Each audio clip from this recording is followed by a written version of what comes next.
किसान भाइयों नमस्कार। आप देख रहे हैं फसल क्रांति। इस समय हम मौजूद हैं नास कॉम्प्लेक्स पूसा में और हमारे साथ खास मेहमान डॉक्टर संजीव सिंह जी मौजूद हैं, जो कि एक प्रधान वैज्ञानिक हैं और खासकर जो एनिमल ब्रीड होती है, पशुओं की जो ब्रीड होती है उस पर ये काम करते हैं। आज का जो कार्यक्रम था जिसका आयोजन किया गया, पशु नस्ल पंजीकरण प्रमाण पत्र वितरण समारोह, जो कृषि मंत्री जी के द्वारा किया गया, और कहीं ना कहीं कृषि मंत्री जी के द्वारा जो पशुओं की जो ब्रीड थी उनके पंजीकरण के लिए प्रमाण पत्र वितरित किए गए।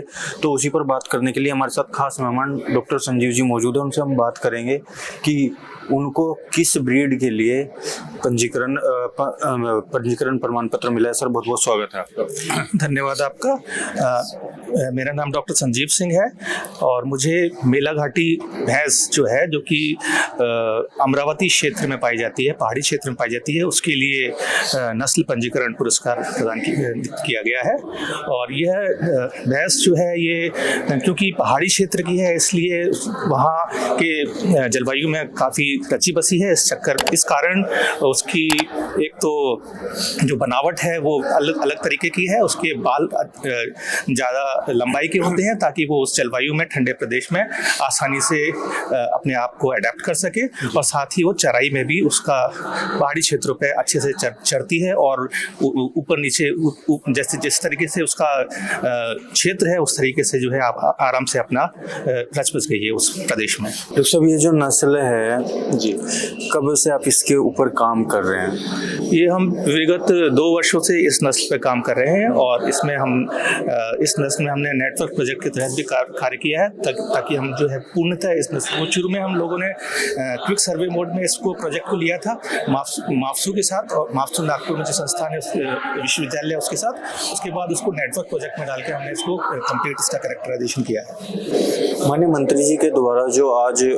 प्रमाण पत्र वितरण किया गया और पुरस्कार वितरण किया गया है नस्ल संरक्षण के लिए, तो किस रूप में आपको मतलब जो पंजीकरण दिया गया है, किस रूप आप किस तरीके से उसको देखते हैं? ये पुरस्कार एक बहुत ही सराहनीय का है, क्योंकि हम जिस तरीके से इस बार 16 नई नस्लों का पंजीकरण किया गया है, क्योंकि अगर नस्लें वर्गीकृत होकर अच्छे से उनका डॉक्यूमेंटेशन होकर पंजीकृत होती है तो सरकार की जो नई नई योजनाएं आएंगी उसमें भी इन नस्लों को लिया जाएगा, जिससे हमारे किसान भाई जो इन क्षेत्रों में इन नस्लों को पालते हैं उनका भी योजना के तहत उनका भी भला होगा। जो ये मेलाघाटी जो नस्ल है, इस जो दूसरे पशु हैं उनके मुकाबले इसमें अगर हम दूध की मात्रा की बात करें तो कितनी इसकी दूध की मात्रा है, कैसे अलग है? जहाँ तक दूध की मात्रा करें तो कि ये 4 से 5 किलो दूध भी प्रदान करती हैं, जो कि पहाड़ी क्षेत्र में ये